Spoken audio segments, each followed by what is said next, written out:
cho cô là gì tôi gì đã cô là gì qua tháng để đi trên nó cha là đi mò cả thong để nó ta kỹ có hay đi với tu là trên cô yo cho là đi bật cũng nhờ cô tí nhớ lu nhờ có lời ta ta tờ pha chè đi trái đi đến hồ cha tao cũng nhờ cô tí nhớ là đừng tôi thì là mình có sự ca lo yo cha ta đi mò để bà sống cái là nó ta kỹ có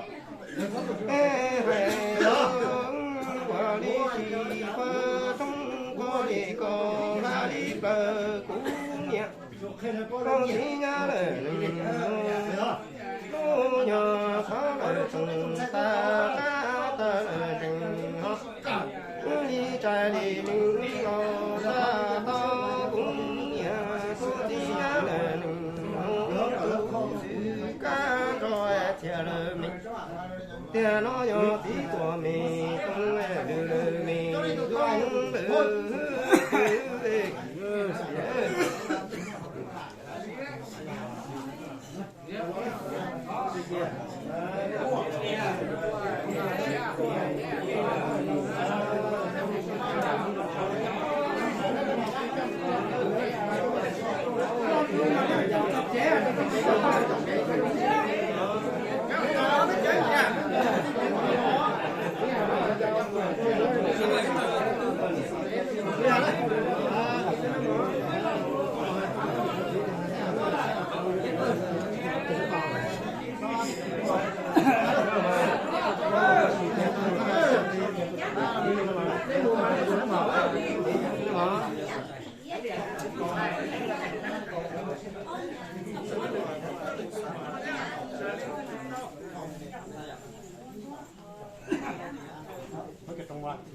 Tại nó đó kia nó anh chạy bóng đây, tại nó đó đây.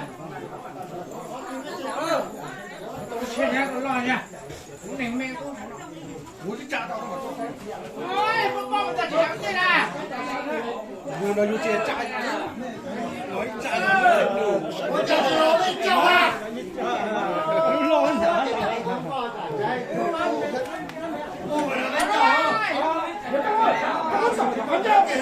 Số phí đi chỉ có là số này đi chỗ kia. Mua để xuống điện. Đây, nó sẽ hút cho cháu kìa.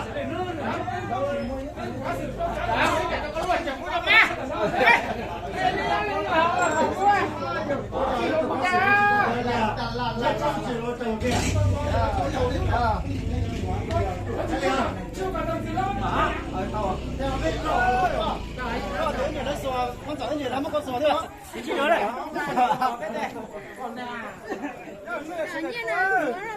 Vô nha, vô. Nó chỉ món tàu gì hết. Cái lần chú chờ luôn rồi. Bùa đây là bùa chia trục cầu nữa. Bố mẹ nó mất này còn cháy sống quá của chị vô á. Bố nó là con tôm bò thì tiệc rồi.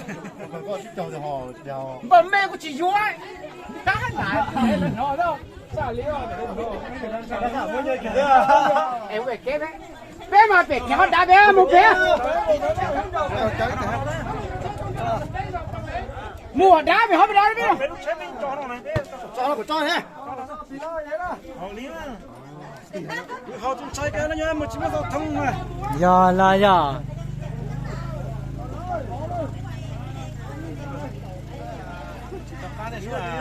Thế à.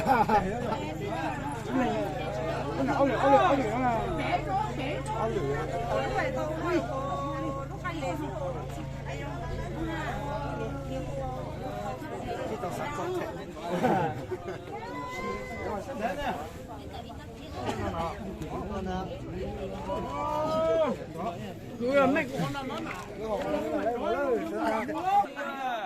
Môn gì thế nhỏ rồi. Hãy subscribe cho kênh Ghiền Mì Gõ để không bỏ lỡ những video hấp dẫn. bạn bảo đấy